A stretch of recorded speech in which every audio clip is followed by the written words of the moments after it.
So hi friends, ఈ రోజు ఈ వీడియోలో మనం కూలీకి మరియు ఎల్సూకి లింక్ ఉందో లేదో తెలుసుకుందాం. ఓవరాల్ గా ట్రైలర్ చూసుకుంటే మన నాగార్జున గారు స్టార్టింగ్ లోనే ఒకరు పుట్టుక ఎవరి చేతిలో చావడం అనేది వారి తలరాత్రలో ఉంటుందని చెప్పడం జరుగుతుంది. ఇందులో నాగార్జున గారు, సత్యరాజ్ గారు, అలానే సుబెన్ షేరు వీళ్ళంతా డ్రగ్ స్మగ్లర్స్.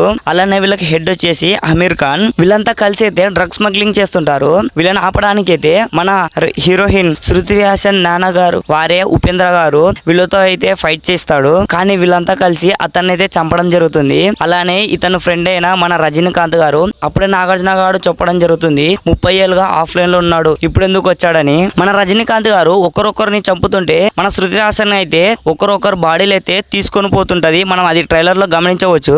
అలానే ఈ ట్రైలర్ లో ఒక చెక్క పెట్టిన అయితే హైలైట్ చేయడం జరుగుతుంది. అందులో అయితే నాకు తెలిసి ఒక వెపన్ అయితే ఉంటుంది అనుకుంటున్నాను. మన ప్రీవియస్ మూవీస్ లలో విక్రమ్ అయినా ఖైదీ అయినా ఒక వెపన్ ఎలా పెట్టాడో ఇందులో కూడా అలానే ఒక వెపన్ అయితే ఉండడం జరుగుతుంది. ఓవరాల్ గా ఈ మూవీకి ఎల్సూకి అయితే కనెక్షన్ ఉంటుంది అనుకుంటున్నాను.